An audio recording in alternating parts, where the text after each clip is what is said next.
अस्सलाम वालेकुम मोअज़्ज़ज़ सामीन। उम्मीद है आप लोग खैरियत से होंगे। अच्छा आज मैं आपको कोई स्टोरी सुनाने नहीं जा रहा।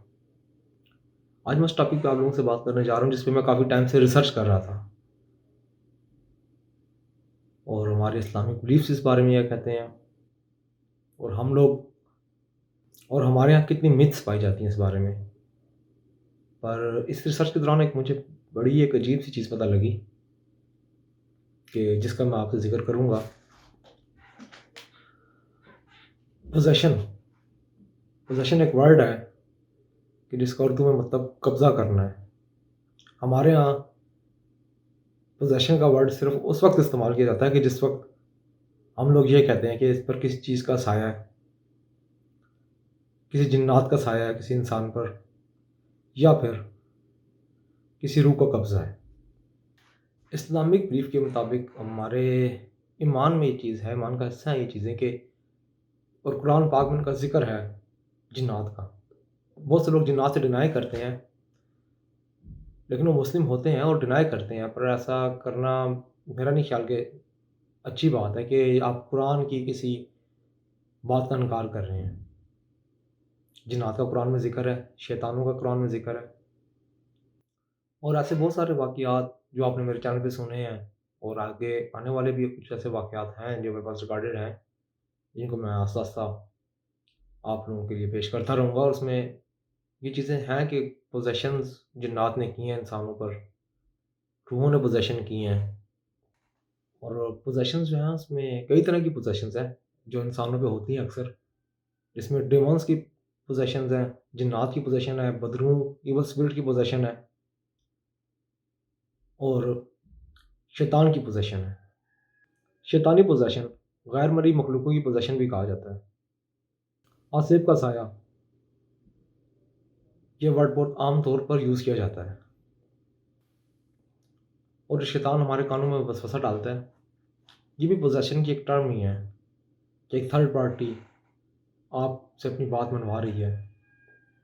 अब होता ये है कि हमारी मेंटालिटी ऐसी बन चुकी है ना पाकिस्तान के लोगों की, मिडल ईस्ट के, पाकिस्तान के, एशिया के लोगों की कि कुछ ना खुशगवार वाक़या हो जाए, आपकी अचानक से जॉब चली जाए या कोई आप अचानक से बीमार हो जाएँ, तो हम लोगों के दिमाग में पहला ख़्याल यही आता है कि यार हम पे तावीज़ हो गए हैं, जादू हो चुका है।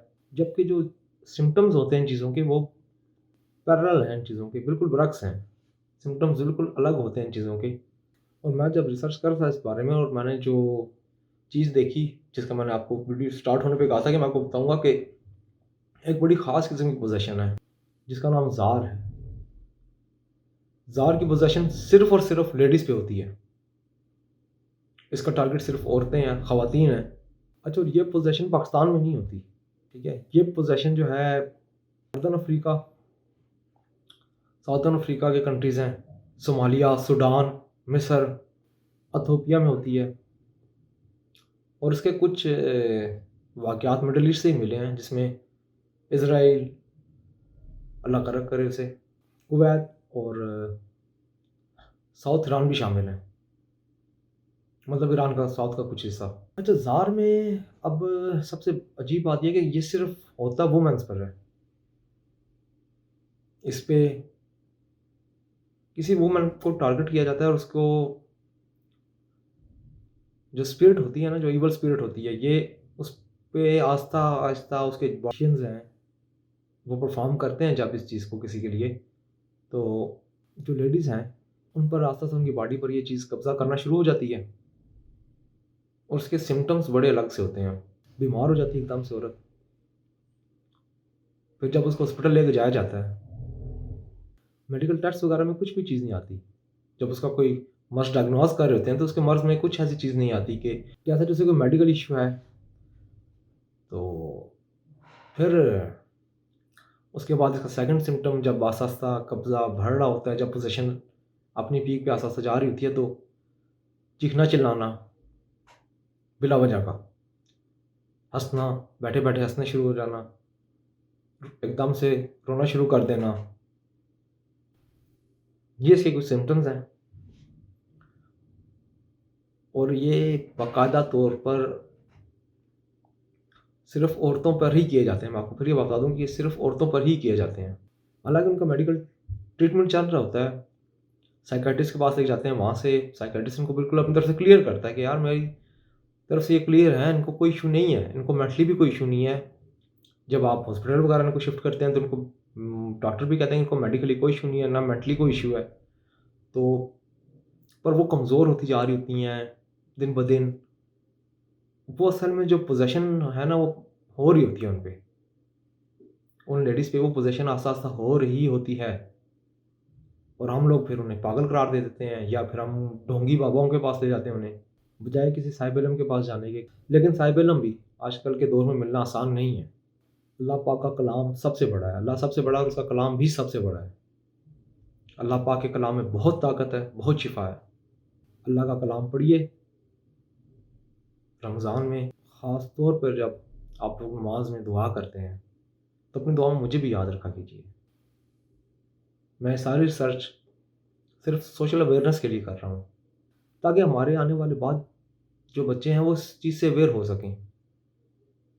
सोशल अवेयरनेस वाक़ई बहुत ज़रूरी है और हर चीज़ में ज़रूरी है। नेक्स्ट जो है हमने पोज़ेशन का जो सिलसिला स्टार्ट किया है, आने वाले नेक्स्ट एपिसोड में ना हम पोज़ेशंस का ज़िक्र करेंगे और एक अज़ीज़ है मेरे, रिज़वान लियाकत नाम है उनका, जो ज़ूलॉजी कर चुके हैं और फ्रीलांसिंग कर रहे हैं अभी और अपने काम में बड़े माहिर हैं वो। मेरी वीडियोज़ की ट्रांसक्रिप्शन भी वही करते हैं और उनको नॉलेज गेन करने का बहुत शौक़ है और माशाल्लाह से उनके पास काफ़ी नॉलेज भी है बहुत सारी चीज़ों का। तो एनिमल पोज़ेशन पे हम उनसे बात करेंगे और उसके अलावा जो मिथ्स बनी हुई है ना पाकिस्तान में बहुत सारी, उन मिथ्स का भी ज़िक्र होगा। स्टे ट्यून्ड, हमारे चैनल पे ही रहिएगा, क्योंकि आने वाली एपिसोड्स बहुत इंटरेस्टिंग होने वाली हैं। स्टोरीज़ भी साथ जारी रहेंगी और हम अपनी ये पॉडकास्ट भी शुरू करेंगे। हमारे चैनल पे ही रहेगा।